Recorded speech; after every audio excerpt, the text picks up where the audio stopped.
nangyari? Uuwi na lang po ako. Ha? Bakit? May monster. Anong monster? Walang monster dito, no? Hindi, baka nananaginip lang si Trudis. Siguro hindi ka nag-pray bago ka matulog, ano? Baka nga, no? Halika, kasamahan lang kita sa room mo. Gusto mo? Halika.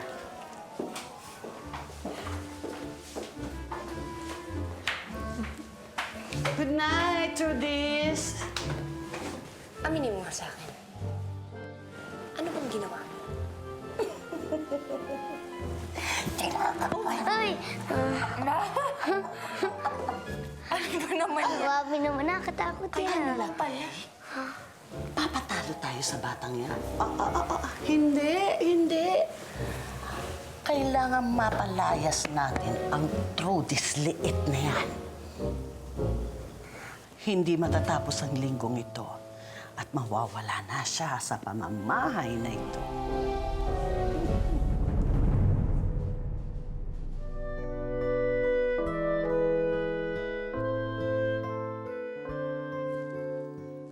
Hi, sweetheart.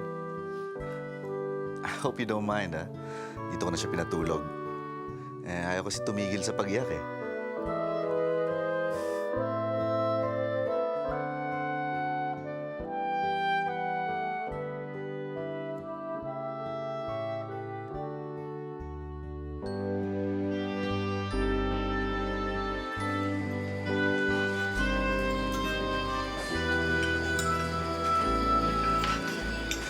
Trudis, gusto mo subuan kita?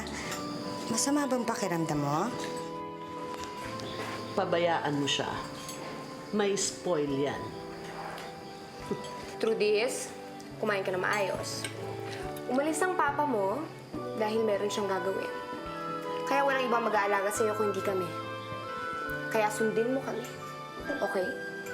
Kung hindi, lalabas ang monster. Alam mo ba, yung monster, doon lang nagstay sa room. Kaya dapat, quiet ka matulog. Siguro humihilig ka gabi. Kaya siya nagising. Hala ka, galit yun sa'yo. Kakainin ka nun.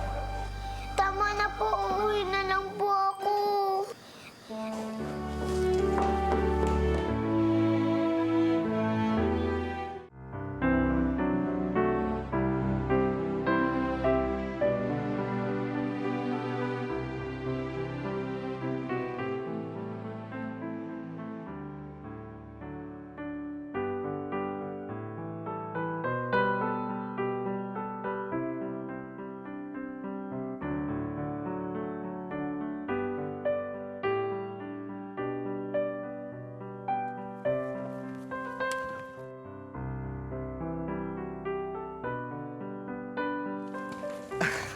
Papa Nick! Oh, bakit?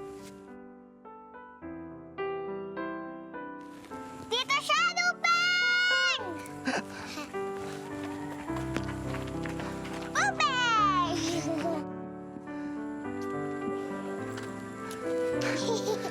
Dito muna sila para makapag-adjust si Trudis.